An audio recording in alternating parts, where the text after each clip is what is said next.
Okay, just want to let you know that I have uploaded a new folder that called 06A PHP underscore MySQL in Google Drive, okay, in your Google Drive.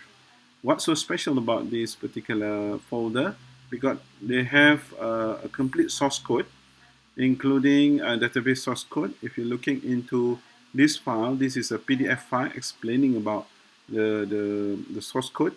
And then we have a folder called tutorial 6A. We give you a tutorial. At the same time, we give you a solutions. So this is the tutorial, okay, one by one. And I upload also the solutions, the source code of the solutions. So why?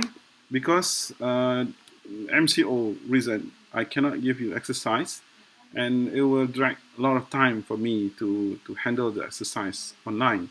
So that's the reason why I upload everything, including the source code and the solution, for you to try. And then you're going to face your final exam that have this portion of questions.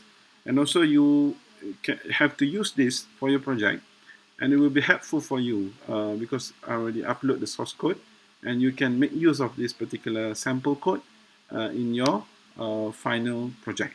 Okay, that's all for this video.